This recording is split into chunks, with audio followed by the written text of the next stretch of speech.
All right, so welcome everybody. I see now the chat. So hello everyone. So about the conversation, yeah, I'm not sure which year you start on Flashover Recordings. Actually, I started in way back in 2007 as an intern. I did my internship from my college over there, and I was there for 11 years. So I was there till 2018. 11 years, super.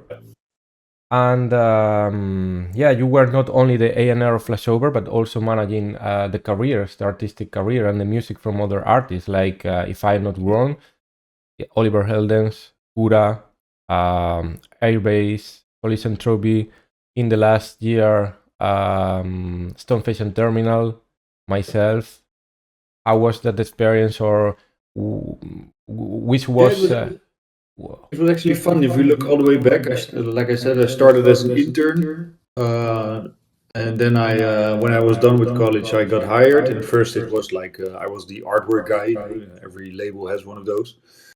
And compared to like Armada or Black Hole Recordings, Flashover was quite small. It was like maybe 4 or 5 people working there, and that's it, including Ferry. And then I just stuck around all these years and worked my way up, and then I started to do some A&R for the label, and then in the end I was for I believe 2 or 3 years the label manager. And then Yuri, you remember him? He started up artist management, and I joined in on that as well. And then so yeah, it was really fun to just climb my way up the ranks, you know. And the climax from the management was that 2015, maybe 2016, with the bigger artists and the most artists around the management, or maybe before. Yeah, I think so. I think that like it was I started as A&R and label at 2013, and then we started artist management, and that really came into a height at I believe 2015 till 2018 till I left. And yeah, so yeah, basically that. Yeah, nice. And yeah, about, let's say, our story, I remember that everything started with Vicus, which was a track that was rejected by ASOT. And I say like, okay, this is like a different track, weird track, where I can send a track. And I immediately think on Ferry Corsten and Flashover, because he was an artist that is always trying something new. And we start to share some emails, and you wanted to sign on Flashover, and then you send me, I remember perfectly as it was yesterday. At the next day, you send me a new email like, hey, Ferry loved the track and wanted to release on the main label. And in the same day, after a few hours, you say, hey, Ferry is gonna play that track and premiere this track on Ultra in Miami. And, you know, it was like amazing. Yeah, during the New World Punks set.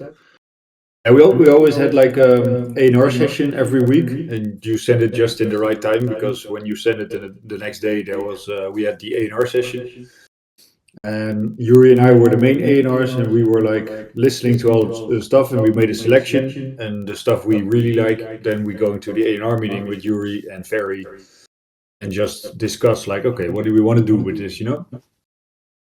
Ferry's studio was in the office as well. As you remember, possibly. He was always just walking in and out. So Yuri and I were outside, and Ferry was coming out to grab some coffee, and then he went back in, and then he heard something we were playing.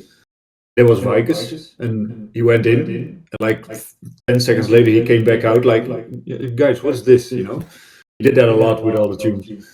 And we were like, yeah, it's the Dimension, the guy from Spain. We're going to sign it, and I was like, yeah, I like it. Can you give it to me? And we put it on the server. Like at the end of the day, he came back out. I'm going to play it. This is Ultra, man. This is going to be huge. And he was like all over it. So it was fun. Yeah, it was amazing. I remind that on that time I was like a little bit of frustrated because everybody was supporting my music, include Tiesto. But at the end, the ultimate goal for a producer, not everybody, but in my case, I wanted to try DJing. So I asked you, like, hey, everybody's supporting my tracks, but I cannot be able to reach management or reach promoters or DJing. And I remember you sent me an email like, let me ask and I will back. And we start with the contract. You offer the contract and we sign and we start to work in 2014. Yeah, absolutely, man. Yeah. Fun. And I still don't regret it. So Yeah. And yeah, I remember. I mean, it's for me super nice to talk about these days because it's always like it's the main recollection I have from working with you back in the day was like we started off and you sent some tunes and we signed them and we released them on Flashover. And then all of a sudden, I got an email from you like saying, yeah, I want to make something like the really old school trends, like the Guriella stuff. Yeah. I was just like, yeah, go for it, man. Just do whatever you get from inspiration and let's see what happens. And the first demo we got was actually origami. And I was like, oh, it could be something. I listened to it on my headphones and I was like, oh, this could be something really big. So I turned it up. And it's always those kind of Yuri and I think like turn up the music, and if the other heard it from the other office and was like, "Oh, what's this?" Then you pop by and stick your head around the corner, like, "What's this?" And like instantly when the melody hits, both Yuri and Ferry stuck their head around the corner, like, "Dude, what's this? What's happening?" Yeah, it's a new one from Borja. Oh, word! Oh, and yeah, it took off from there. So yeah, it was amazing because for me on that that years. Every day I wake up, the first thing it was on my mind was checking the phone to see if I have an email from you or not. Sometimes we have emails and it's really fun because maybe it was something stupid like just a release date. But other times, maybe a gig or maybe conversations for a potential gig, and it was really amazing. we had really long emails sometimes. Yeah. Yeah, and another question is, our communication was constant, and I know that sometimes I lose maybe like the sense of the things because my excitement, and maybe I was like too much asshole, asking and asking and asking, and you reply, and maybe I took too much time for you. Oh no! Oh, because compared to some of the other artists we had, you were not that bad, so to speak. So it wasn't that bad, and I actually liked the conversation because I was still with you, kind of starting as an artist management, so it was quite new for me as well. So it was a great learning curve, you know. So Yeah, it was an amazing. yeah. Yeah, and yeah, I know that sometimes I'm also very impatient about things and release dates, the gigs, I can remember. yeah, and I was constantly sending you emails like maybe I was before press enter. I was maybe I'm being too much, Then you pressed enter anyway. Yeah.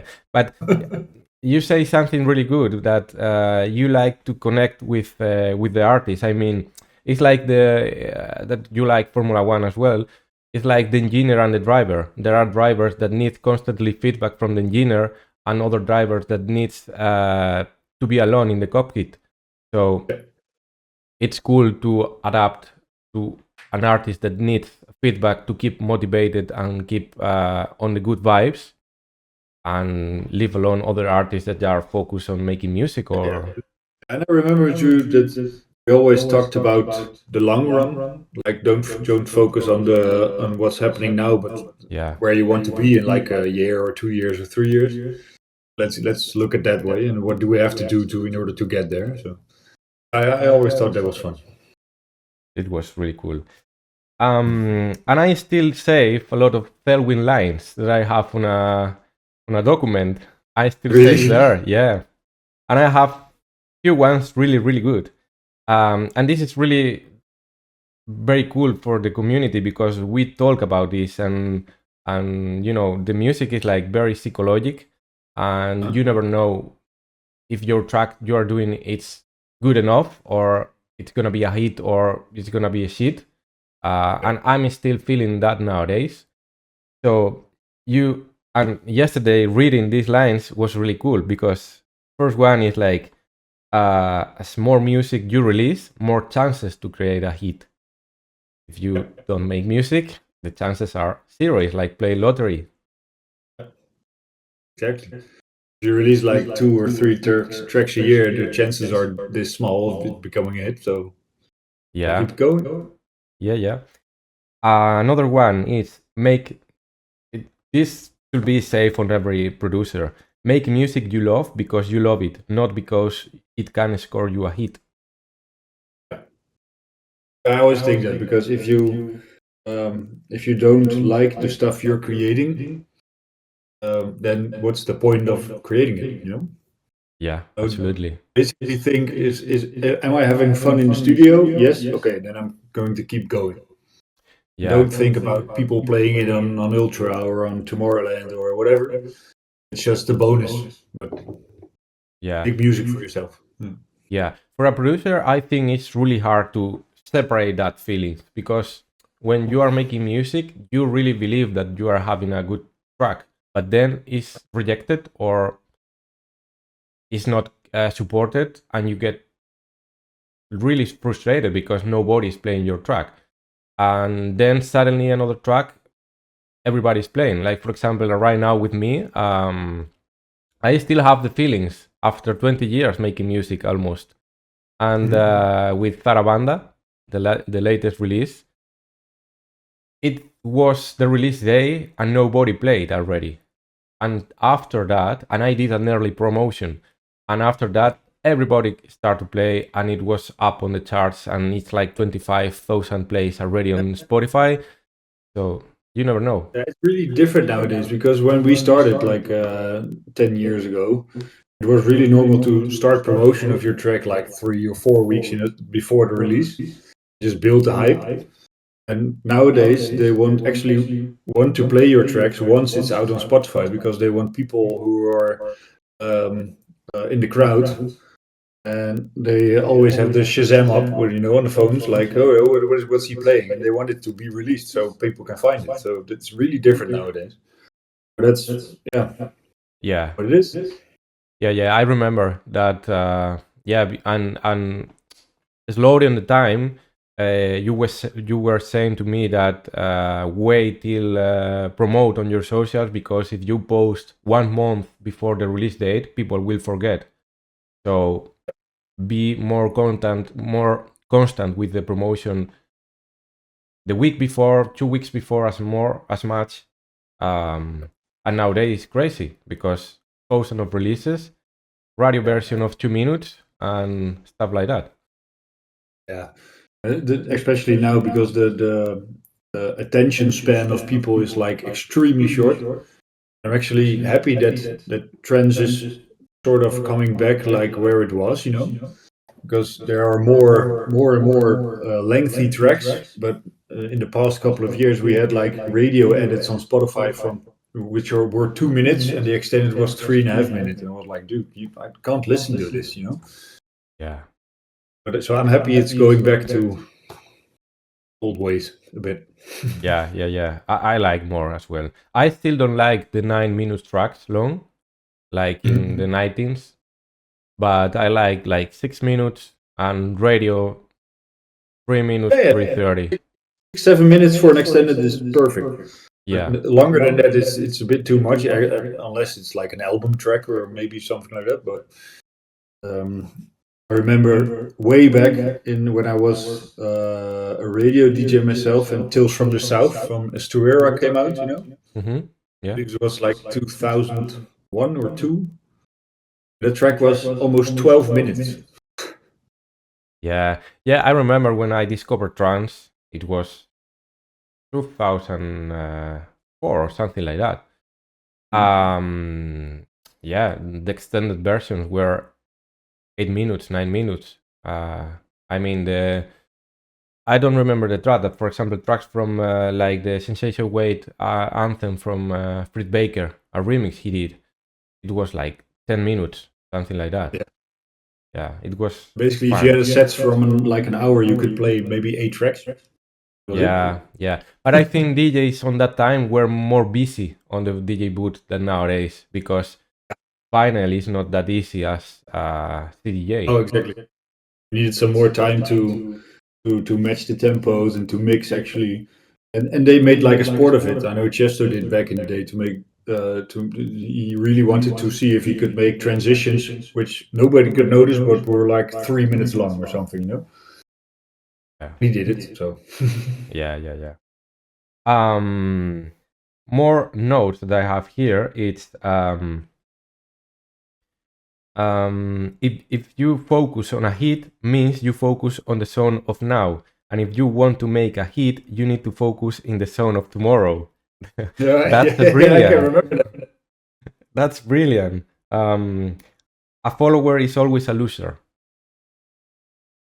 For me, it's the right mentality. Maybe at the beginning it's hard to see, because it's difficult enough to make a good track. Imagine to make a good track that the zone doesn't exist. Oh. But I think it's brilliant. Another one that changed a lot my life, and I do every day, it's accept what you can change and change what you can't accept. I remember you say that thousands of times, and it's recorded on my mind. Yeah, that's still one of my personal mottos, so to speak. So. Yeah, amazing. Yeah. We actually, I believe we have some questions or a question in the chat. Yeah, I see Toby Hill, who is saying that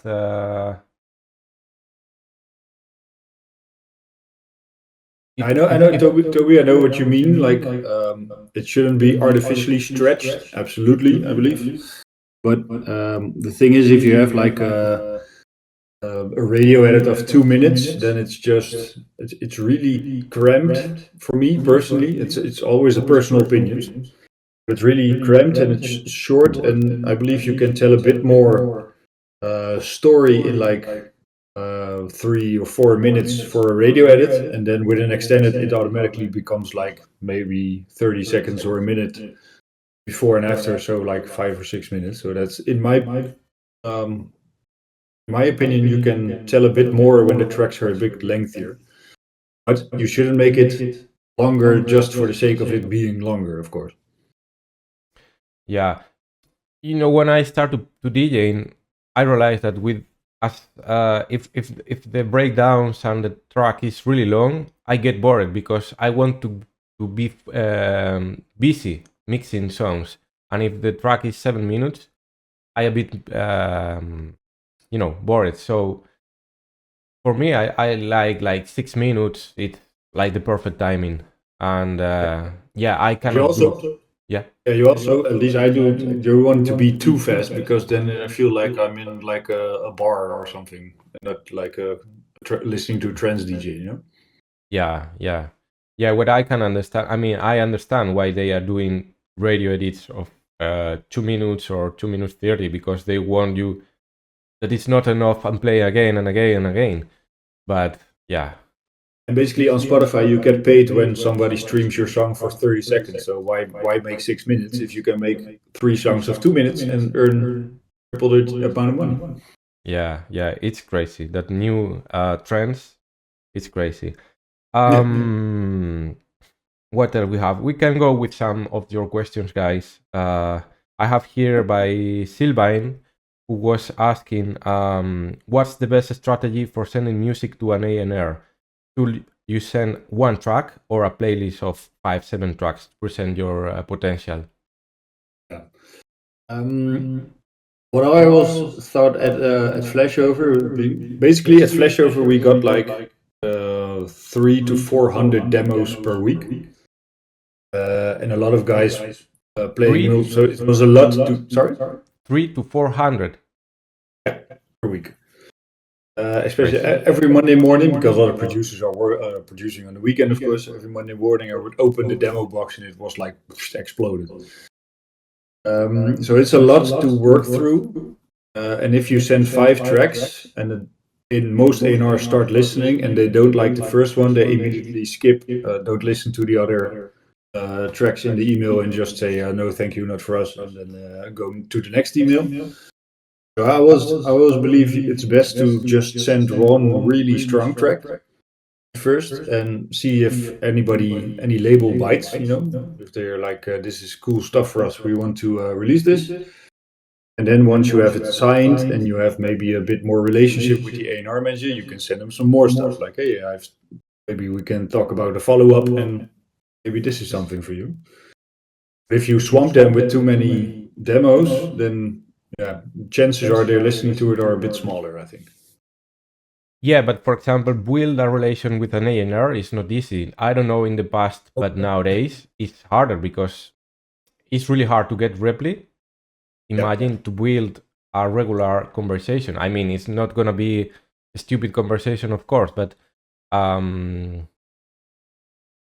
maybe you were different on that time. Basically, what still is this day and what was back in the day as well is like, they sometimes got really long emails from somebody explaining what they did and everything. But all an A&R does at first, the first thing an A&R does is click on the link, listen to the music. And then if they like it, they're going to read your story. If they don't like it, they immediately or delete your email and never reply, or reply like, thank you, not for us. Yeah. So the most important thing in a demo mail is always the demo itself.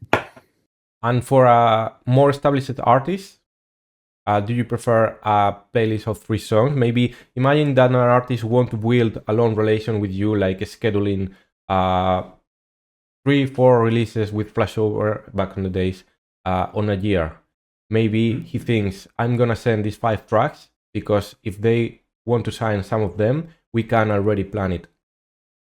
Yeah, if you have like an A&R you're already working with and you know a bit better, you can always send them some more stuff. Like, hey, I'm working on something and I have like 3 really different demos for you.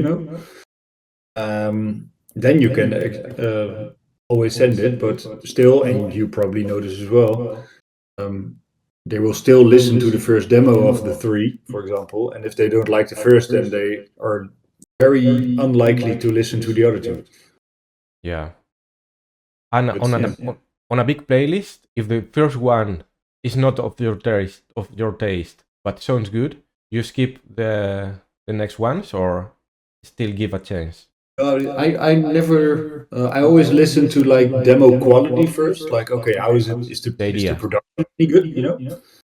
And if that is good, then I start all the way back. Like, okay, what is he trying to do in this demo? And we got it. Like I said, we got a lot of demos, and a lot of the production quality was not that good. So it was really easy, like listening to 15 seconds and think like, no, this is not what we want, and then you can move on. But once I was like, okay, production quality is good, then just listen to the entire song. And yeah, you basically, I think you also have this with BeMind. You automatically know if you like it or not. Yeah, I'm not having like 400 demos a week. I have like 3-4 maybe. So I listen everything. But it's true that when an artist start to put in a lot of text saying that this track is gonna sound good for BeMind, blah, blah, blah, it's like, this is not gonna like me. And I hear, and exactly, it's not a good track. That happened sometimes, a lot of times. And if someone only write one line, probably the track is better. But yeah, on the first play, if the quality is not good, I skip. And on the first seconds, and if it sounds good, I go to the on the drop or the main part of the track, and if I like, I listen the full track. If I don't like, I skip as well. Yeah, exactly. And yeah, I agree. So I have another question by Toby. Regarding demos, when submitting one, what information do you usually expect from the artist? And it's better to keep things concise or include some background about myself or new to the label. Here, I have, now that I'm an A&R as well for Be Mine, I have to say that, over your day, you are through a lot of different stuff, and you want an email from someone who is just sending a really short test and a track and the link, nothing more. That I don't need to you telling me how good is your track, because we are going to listen and judge it.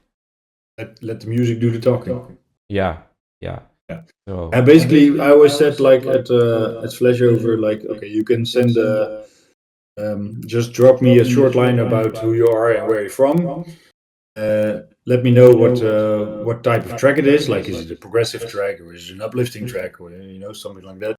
And that's basically all I need to know. And then if they really like the track, they will automatically get back to you and want to know a bit more about you. And nowadays, depending on which label you're sending it to, because if you're sending it to Be Mind or any label that's a bit smaller, so to speak, then that info is more than enough. But if you're going to send it to a bigger label like Armada or Vendit or Black Hole, they really want to know if you have some online following already, like what are your following numbers on Instagram or on TikTok, or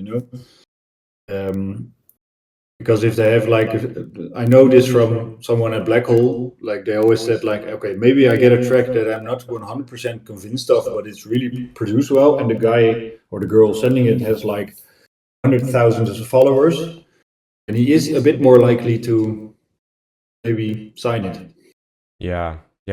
In my case for Be Mine, when I get a demo from an artist who don't have any profile still, the track, I really need to enjoy it. Other way, I will say no, because it's even more work, and the chances to create something bigger are really, really hard because you don't have any followers. I agree.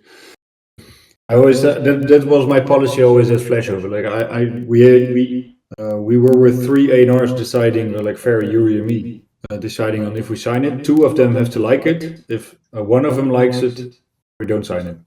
Yeah, it's a good strategy. Sometimes there are demos where you think like, okay, it could use a little bit of work, like make the drop a bit shorter, or the build up to the drop a bit shorter, or lengthen it a bit. Or what a lot of people back then did was leave on the sidechain in the break. We were always like, no, turn it off in the break. And sometimes we had that, like, okay, do you want to work on it a bit, or is it good as it is? Yeah. Another question from Beat from LA, who is a producer from Germany, and this year has a really good cool track, which is called Take Off. He's asking if an A&R prefer an MP3 attached on the email. I will say no, please. No. Or a private SoundCloud link. Yeah. Always send a private SoundCloud link. Or a Dropbox link is okay as well, but always send the link. Never attach your email or your MP3 to the email, because then the email box will get completely full with all the emails. So. Yeah, I really hate people who attach MP3 on emails, because especially because the email from the label is from the website, and the website doesn't have too much space. So as long as you attach a lot of WAV files or whatever, it's busy. So it sucks. And I think, even not for me nowadays, because now I really like the music I'm doing. When I started, for example, working with you, not every track I release, I like it. For example, Mangata. It's a track that we did it. I didn't expect anything from that. I don't hate it, but it was a track that for me was like, okay, how a producer can realize when your track is good enough to send in a big label, or maybe keep your bullet on your pocket and keep working more tracks until you have the right bullet for a big label. Yeah, that's a good.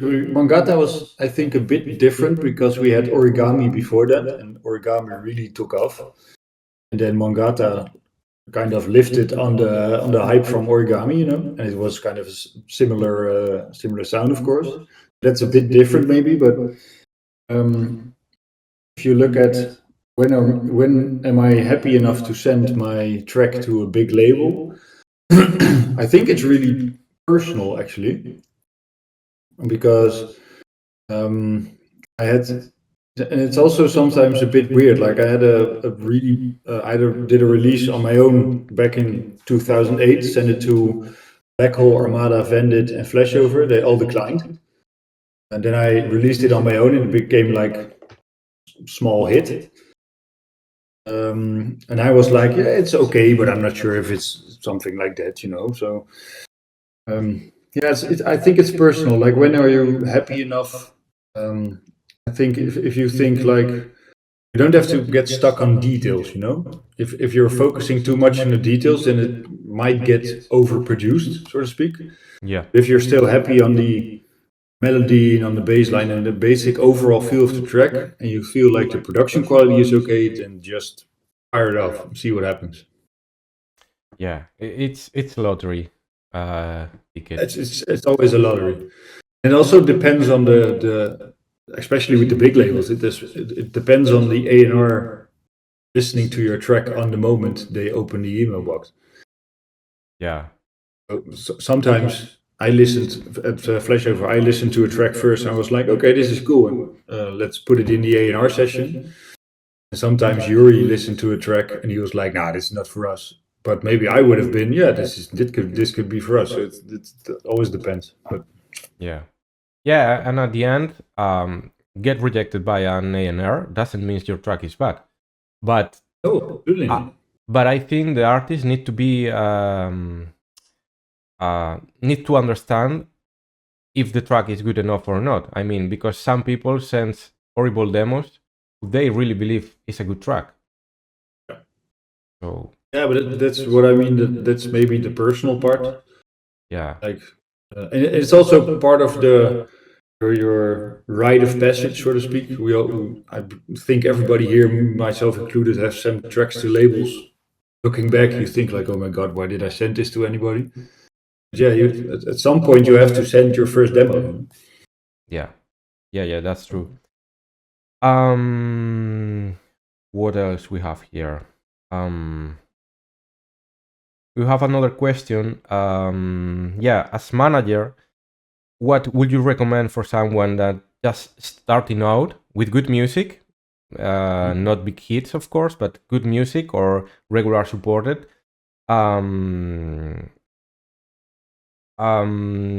What factors do you need to be focused on nowadays? Is more the music and the relations with the A&R or on the label, or maybe more marketing and who you need as an artist to grow? I mean, in my case, I grow because of you, Ferry, Yuri, and the constant support from the label and from Ferry on live acts and everything. And then suddenly, I guess I was lucky because in the right moment we create origami and flows.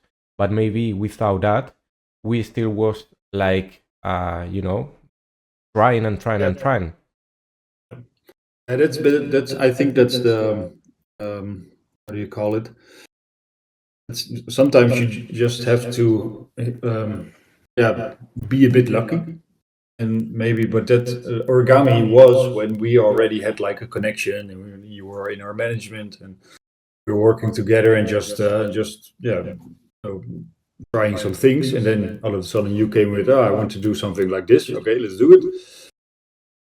But basically, for aspiring artists and producers, the first thing is always music. Just enjoy the music you're making, and try to do something that you really feel like is good. In the end, if you want to become like a big artist nowadays, then you can't step aside of social media. You need social media because that's how people can be huge. And I think one of the most important platforms at the moment is TikTok for that, because people things can go viral on there in like an hour. It goes really fast. And I think SoundCloud is very important as well. And you can use SoundCloud not just as a hub to upload your demos and send them to the labels. But you can actually use it as a social media platform. And not as in I'm releasing stuff on SoundCloud, but just put a demo on it, and in the title, just put whatever you want to know from other people. Like you want over here, you have the message board, of course, with people giving each other tips on their music or on cool plugins, stuff like that. But SoundCloud is also great to target people you don't know and have them comment on your track. Like, okay, this is I'm working on a trance demo. What do you guys think? And then add some relating hashtags. And I tried and tested it a couple of times myself, and it actually works. You get like some guys I didn't know who gave like some feedback, like, yeah, I like this, really cool, but maybe you can do this a bit different, or maybe you can let the kick step punch out a bit more, stuff like that. Nice idea. I didn't thought on that idea. I thought that, for example, SoundCloud still is really good nowadays for remixing. I mean, if you do a remix, not official remix, but you share on SoundCloud, probably it's gonna get more attention than an original release only for the original name. There's actually a guy from the UK. I'm not sure. There's a Graham, but I'm not sure what his last name is. I will look it up for you guys, and I can post it later in the message board. But he has some really cool starting courses about social media for aspiring artists. Just to, I believe it's either real cheap or sometimes even free. Then he gives like a seminar in like an hour explaining how you can use SoundCloud or YouTube or TikTok to grow your following, and basically get a bit more presence on the social media. So. Nice. Yeah, I think it's really interesting. And next question is gigs. How to get gigs nowadays? Because or nowadays or before, I know it's really hard. But also you need lucky again and find the right person. You need to find the right person with the right contacts, but the right person with the right contacts who believes in you, your music, and your story. I remember that you you were trying at the end of the year, we always discuss on email a list of things to do on the next year. Yeah. And one of the things you mentioned was we want Dimension on Tomorrowland. Yeah. And I remember that I think it was on the 23rd of March, which is my birthday. You sent me an email. You are on Tomorrowland. Yeah. And I remember went, yeah. And I remember that you were discussing with my current agent, and he was saying like it's gonna be hard. Let's try, but it's gonna be hard. And you, instead of think it's gonna be hard, you just start to do it, and it happens because of you. It's actually, I remember that. I remember it very well actually, because I also did like artwork and social media for Ferry at the time. And Paula, who did Ferry's bookings at the time, always when a gig got confirmed, she would send out an email to the promoter with everybody on the email saying, okay, for artwork you need Celwin, for this you need that person, and introducing everyone, Mm-hmm. I believe it was a Monday, I got that email about Ferry's gig on Tomorrowland. He was playing the same stage as you. And I immediately thought, okay, cool, we got to do some artwork. And I was like, okay, I'm going to send an email aside from this to the promoter from Tomorrowland, the guy hosting the stage. And I'm just saying, okay, I have a guy, his name's Dimension, he's from Spain, he's Ferry's protege. Have you got any slots left for him to play at the stage? Maybe opening or second or whatever. And he immediately replied back, replied back from, yeah, okay, yeah, I have maybe the second hour of the stage, and this is something I could offer. He was aiming here, and I was like, okay, so normally I would say this, but then we would agree this, so could we instantly go here? And he was like, yeah, okay, let's do it. And then all of a sudden I was like, shit, I got him on Tomorrowland, So that was really fun. Yeah, it's amazing. And at the end, it proves again that you need lucky. I mean, you need to keep constantly making things and making music. That's the most important thing, I still believe nowadays. But the the lucky you need to be as well is still big, because it's for example, the other day. Sorry. No. Finish your story. The other day, I'm really into racing, drivings and things like that lately, and watching a podcast.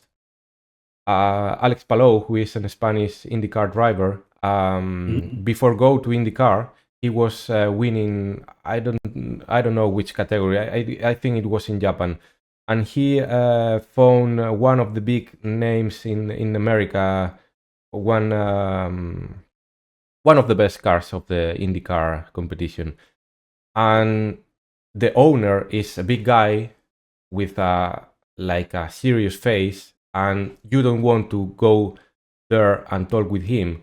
And he say, if I don't do this now, I will regret all my life. And he deep into him and asked it, like, I would like to racing for you someday. And he say, okay, let's I will think about. And next year he started racing for him. So there was a lucky moment, where both crossed his paths and found on the same place, and he decided to talk. But yeah, really. And basically for guys starting out in the trance world who are aiming to get gigs, it's like I said, it's really hard at the moment. Consistency is key. Just keep releasing music if you can, of course, and just keep the momentum going. What always works great is again making a mixtape or a radio show and put it on SoundCloud and just target the right hashtags to see if anybody picks up on it. Send out emails to clubs in your country or in your city where you're living, like, hey, I can play and I can maybe start it tonight for 2 hours, or anything like that. Just try to get your foot in the door, so to speak. Yeah. And yeah. What is right is that with the right music on the right moment, and especially if you are good on marketing and social media nowadays, that it's a different world. I mean, in my opinion, or you are focused on create music, or you're focused on marketing on socials and create reels, and because it takes a lot of time. But I'm ghost producing some guys who are really smart on social media, and the records I'm doing for them, they are really working, because explodes on TikTok or explodes on YouTube, and in consequence start to go up on Spotify, and without any big label behind. So it's possible, but you need to be constantly thinking on that and thinking on mainstream instead of making maybe it's harder to trance because it's a smaller niche. I don't know, but eventually it happens. Sometimes there's also a bit of a luck factor involved, because maybe you've seen the viral video of the American actor going like he's watching up and then vibing in the club, Yeah. That record you hear on that video is actually a record from, I believe, 3 or 4 years ago, and it's now the #1 viral record on Spotify in almost every country. And I actually follow the guy who created the record, and he was like, well, thank you, John Hamm, for blowing me up and paying for my holiday next year, So that's really funny. But he's now a DJ, or is he starting to DJing, or just... No, he's a producer. That guy has been a producer for a long time, but he's usually just working on guys ghosting and stuff like that. Just a producer for bands as well. So yeah, Scrape is saying that in his opinion, context and the right moment is the important things for gigs, at least on his experience. Yeah, it is. It is. But I don't know. In my case, after COVID thing and stop with management and everything, last year I started DJing. I mean, this year. No, last year with Antol and this year with Asia on Bangkok and Lumi. And I guess it was because of the music rather than my name. I don't know. But I guess it was a consequence. Yeah. Yeah. Maybe sometimes that happens, or somebody in that country where you're going just really liked it. I think Bo, the guy from Luminosity, is actually he's really into trance music and everything, and he really likes to to keep an eye on the scene and everybody, because he actually during the summer event there are a lot of DJs over the course of 4 days, of course. But he also gives a lot of room to upcoming guys. So that's cool nowadays. So yeah, once you have a few tracks out in the trance scene, just send them an email. I believe his email address is on the Luminosity website, or at least the information email, and just hammer them and try to see if they can get you on the festival. Maybe. Let's try. Yeah. Okay, like it's 15 minutes still for 9, which we are going to finish at 9. If you want, guys, you can drop your questions on the chat and we can read it and answer. And meanwhile, we have another question by North Skies, which is, what's the common mistake you see on people while contacting with an A&R, or misconception of people when sending emails? It's like back on the conversation before, but yeah. I think the main mistake most people make is you have to send like a finished track, and it can be just a radio edit, but make sure that it's finished. Because sometimes, and I still do, you get demos from 2 minutes just saying like, yeah, I have a cool idea about a drop. Do you think it is anything? I can assure you, no A&R is going to listen to that. But just make sure when you send a demo to a label, make sure it's something finished and something they can actually listen to and say like, okay, this sounds good. Maybe it needs a little bit of work here. That's okay.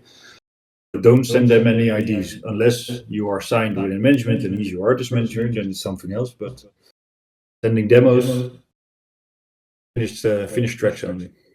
All right. And do you miss A&R job and managing artists, or you think it was part of your life and now there are times that I miss it, but I don't miss the working hours, because basically I was working from the moment I got up till the moment I went to bed. And now I just have a regularly boring 9 to 5 job, which is actually quite nice because I have my evenings off to do whatever I want, you know. So yeah, but that's much better. But I do still like to go to to some events and reconnect with some of the colleagues I had back then. And like Tuan, you remember Tuan? Yeah. And the guys from Black Hole, you know. So that's still fun. Yeah. And let me open. What do you think about label radar nowadays? You think it's a way to skip receiving 400 demos a week, or sorry, a day, or do you think it's a really interesting platform? I think mainly the first thing you mentioned. I think it's a way for people to, for labels to combine all the demos they get into one inbox. I also saw a question somewhere on the board from somebody saying like, okay, how do I send a demo? Do I do it via LinkedIn or via Instagram or via this or via that? But mainly always go to the website, see where they want their demos, because that's the best option where they're going to listen to it. And I think Label Radar is basically a tool for that. So it's just that link on the website that everybody thinks it doesn't work is the right one at the end. It is, but it's also the one that a lot of demos are getting sent. For like I said, Flashover got 300 to 400 a week. Imagine what Armada gets in a day. Yeah, and I guess nowadays it's even more. Yeah, absolutely. It's crazy. Yep. It's saying, Toby, how sensitive or strict are you when it comes to the mix and master quality of a demo? I think you already replied that. Yeah, I think it's a good question but actually, there's a bit of a nuance. Like you have to listen to production quality, and you instantly hear if production quality is really bad, then people don't sign it. But most labels still master your track for you. If the mix and master quality is still a bit off, that's not all that bad, because they can fix it in the mastering of the track. But it depends on the label. Some labels just want to get sent tracks which are completely done and mastered and everything, and others are a bit more less sensitive about it. But I think it depends on the A&R as well. Yeah. Yeah, I remember that my worst part as producer was the masters. We're never on the right place, and at the end, if the track was, the idea was right, we always make it. But I actually, back in the day, I remembered you produced a lot on your headphones as well, because you were still living at home. Yeah. And that's also a thing. If you always instantly hear a demo which is produced and mixed on headphones, because the levels are completely off. Yeah. I still nowadays less than before. But I still do a lot because I feel more comfortable because so many years using.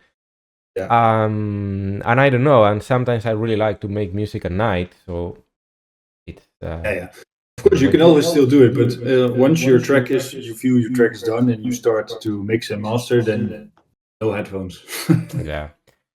Another good question from Trevix, which is, how do you come in contact with an artist management? Sometimes he's thinking about it, and he's getting some good gigs by himself, but maybe someone else can boost him. There's actually two different things. You have artist management and booking agencies. And artist management, what I did with Borja back in the day, is completely career focused. So we were thinking about everything, like not just bookings, but also what music to release, where we're going to release it, everything like that. And we had social media, which we were focusing on. And booking agency is just somebody who gets you in the club or on the festivals, stuff like that. So they're just for bookings.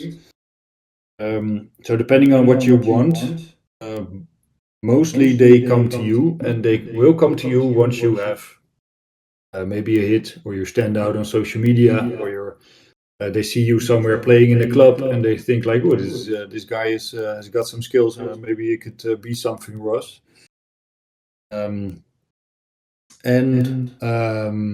Basically, Amsterdam Dance Event is amazing for this as well, to just make some connections, network a bit, go to mixers and drinks and parties of the events, and just talk to some people, and get acquainted, and then sometimes some really good stuff comes out of that.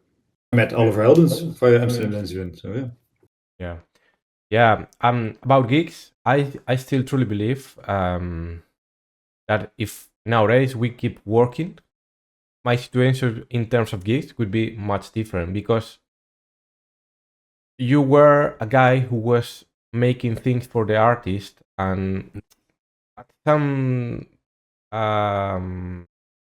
moment feeling it as your own thing as well. And I remember perfectly, after you left, things were different, because nobody has that big focus on that, and it was like my career started to go down a little bit. So it's just a thinking that sometimes comes. Yeah, and that's basically that's more artist management, of course, just basically sort of career management. And it was because that's why we're talking today. We had like a really good connection because I also had some guys in the management back in the day who were didn't really had a connection with, and yeah, it didn't work out as well as it did with you. Yeah, because at the end, I sometimes I talk with other colleagues, artists, and it's like they were on this agency or the other one, and the situation is like the same. I mean, that they are not doing pushing too much, or like it's like everybody's waiting until you are creating a hit.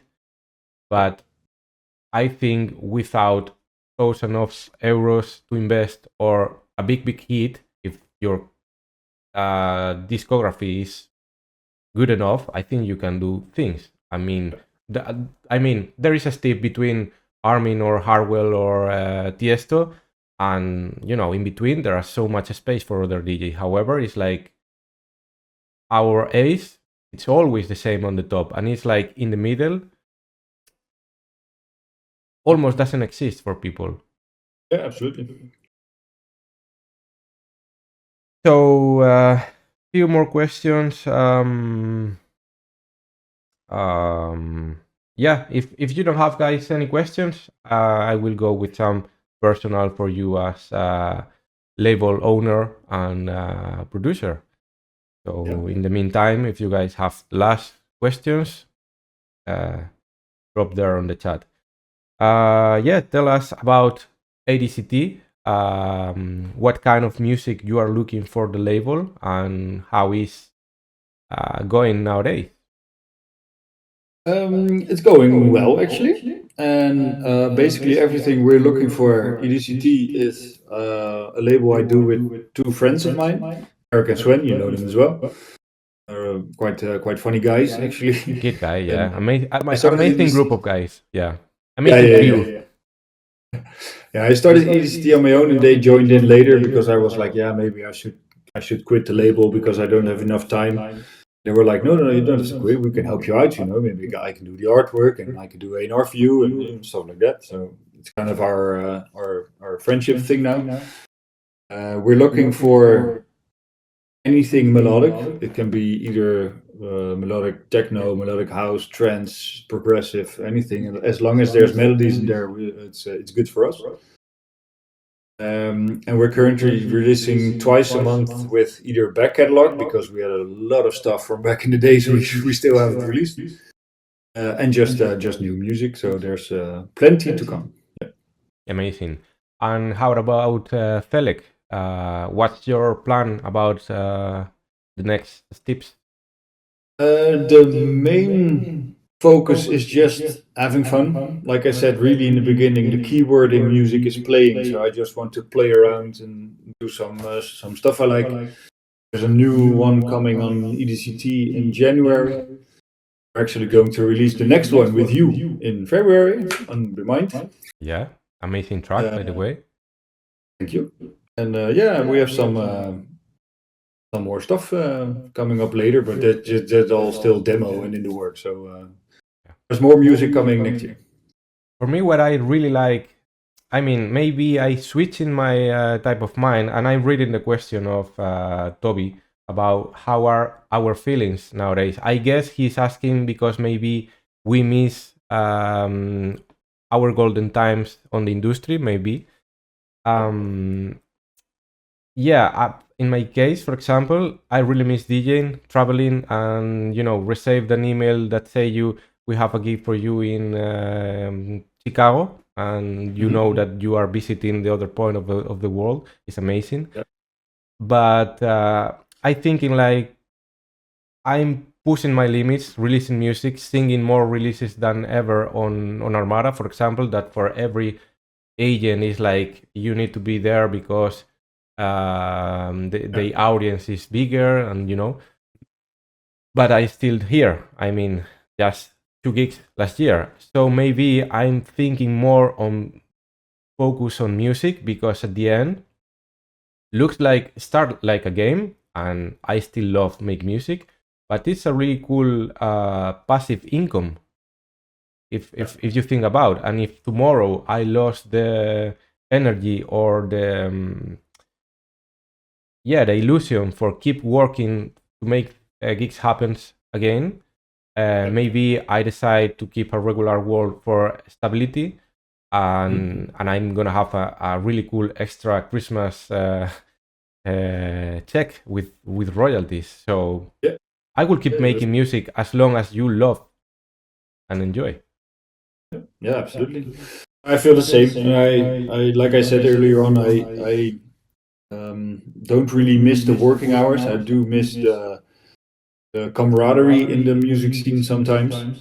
But I also love my new job at the moment. I work on the online team for the Port Authority in Rotterdam over here.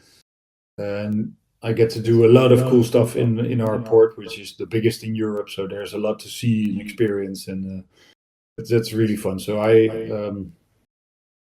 really enjoyed my time in time in music, but I'm very happy where I am at the moment. So Nice, that's the most important thing, I think. At the end, life is so long and we need to be happy. absolutely, you only live once, so make sure it's a good one. Absolutely. All right, so I think everybody is really happy with and enjoy the conversation. I really thought. Sorry? Yeah, that's good to hear indeed. Yeah. Yeah, I thought it was could be really interesting as well because I don't know, so much things going on. I actually noticed a question from Toby I would like to answer because he's asking something I work with a lot on a daily basis. Like, what do you think about the whole AI music topic? Basically, I don't know with you, Borja, but I like AI for certain stuff, but I like it. I like my music to be natural and just human made. So I'm not a big fan of AI in music industry. Anything? Do you think? I think you need to understand it and how you can take advantage from it without break your own rules. I mean, as you, I really need to make things myself, and I don't want, for example, a piano made by an AI. I really want to make my feelings on it, and Toby plays piano so well, so he will understand this. We say it on the at the job as well. You can always use AI as an assistant, but never use it as the main thing in anything. So Yeah, but it's really nice. For example, if you have an instrumental, Suno is really good on it. Fit the AI with the instrumental for creating vocal ideas, and then you can send to a vocalist. It's gonna be cheaper because you're already giving the lyrics and the melodic lines. you can use it as an assistant. But Yeah, exactly. It's the same. But yeah, what I'm feeling lately is that a lot of people who is, I don't know if frustrated, but that they cannot make music, they generate ideas on Aya and send you for ghost producing that idea from the Aya.